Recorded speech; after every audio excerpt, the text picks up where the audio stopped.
Youth Congress അടക്കം പ്രതിഷേധിക്കുകയാണ്. ഉമേഷ് ബാലകൃഷ്ണൻ കൂടി ചേരുന്നുണ്ട്. ഉമേഷ്, നിലവിൽ പ്രതിഷേധം ശക്തമാവുകയാണ് അല്ലേ? യൂത്ത് കോൺഗ്രസും രംഗത്തുണ്ട്.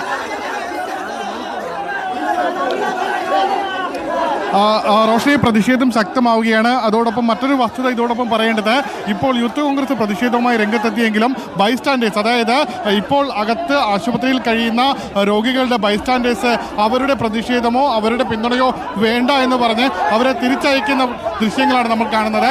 അവർ വേണ്ട, അതായത് 4 മണിക്കൂർ കഴിഞ്ഞിരിക്കുന്നു ഇത്തരത്തിൽ ആശുപത്രിയിൽ ഇരുട്ടിൽ കഴിഞ്ഞിട്ട്, അതുവരെ തിരിഞ്ഞു നോക്കാത്ത യൂത്ത് കോൺഗ്രസ്കാരുടെയോ മറ്റ് രാഷ്ട്രീയക്കാരുടെയോ പിന്തുണ ഞങ്ങൾക്ക് വേണ്ട എന്ന് പറഞ്ഞ് തിരിച്ചയക്കുന്ന കാഴ്ചയാണ് ഈ കാണുന്നത്. എന്തായാലും പോലീസ് സംയമനത്തോടെ തന്നെ വിഷയത്തിൽ ഇടപെടുന്നുണ്ട്.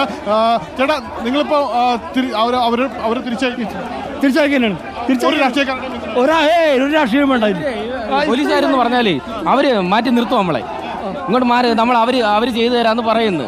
എന്തിന് ഇത്രയും സമയം? ഇത്രയും നേരം ഉണ്ടായില്ലേ? ഇത്രയും നേരമായി, 4 മണിക്കൂറോളായി ഇവിടെ കറണ്ട് പോയിട്ട്. മാത്രമല്ല, ഇനി വരുന്നതെന്ന് പറഞ്ഞാൽ ഏതെങ്കിലും ഹോസ്പിറ്റലിൽ നിന്ന് എഴുതി വിടുന്നതാ ഇവിടെ. ഈ വരുന്ന ആൾക്കാരെ നമ്മളിവിടെ എന്ത് ചെയ്യണം? അകത്തോട്ട് കയറ്റി വിടണോ? ഇല്ല, അത് പറ്റത്തില്ല. അപ്പൊ ഇനി ഇവിടെ ഇത് നമുക്കിവിടെ പ്രതിഷേധം വേണ്ട. ഒരാടെ ഒരു പാർട്ടിയും പ്രതിഷേധം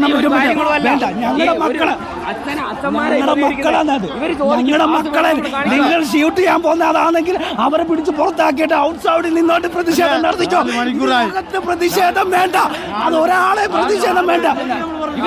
റോഷനി, ഇപ്പോൾ ബാക്കി പ്രതിഷേധിച്ച യൂത്ത് കോൺഗ്രസ് പ്രവർത്തകരെ പോലീസ് അറസ്റ്റ് ചെയ്ത് നിൽക്കുന്ന കാഴ്ചയാണ്. പോലീസുകാർ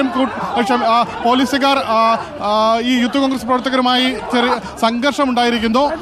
ഒരു സംഘർഷത്തിലേക്ക് കാര്യങ്ങൾ മാറിയിരിക്കുന്നു. പ്രതിഷേധിച്ചവരെ പോലീസ് പിടിച്ചു മാറ്റുകയാണ്.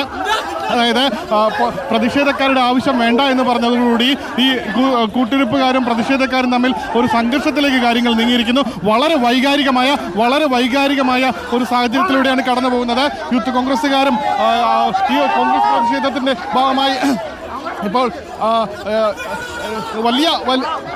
വലിയ പ്രതിഷേധങ്ങൾ, നേരിയ സംഘർഷാവസ്ഥയിലേക്ക് കാര്യങ്ങൾ എത്തിയിരിക്കുന്നു. പോലീസ് സംഘർഷം ഉണ്ടാക്കുന്നവരെ ഇപ്പോൾ മാറ്റുകയാണ്, ഇവിടുന്ന് മാറ്റുന്നു. എന്തായാലും സാഹചര്യങ്ങൾ ഇപ്പോഴും കൺട്രോൾഡ് അല്ല. ഒരു ഭാഗത്ത് പൂർണ്ണമായി ആളുകൾ പ്രതിഷേധിച്ചവരെയും സംഘർഷമുണ്ടായവരെ ഓരോരുത്തരെയും പോലീസ് അറസ്റ്റ് ചെയ്ത് നീക്കുകയാണ്. ഇത്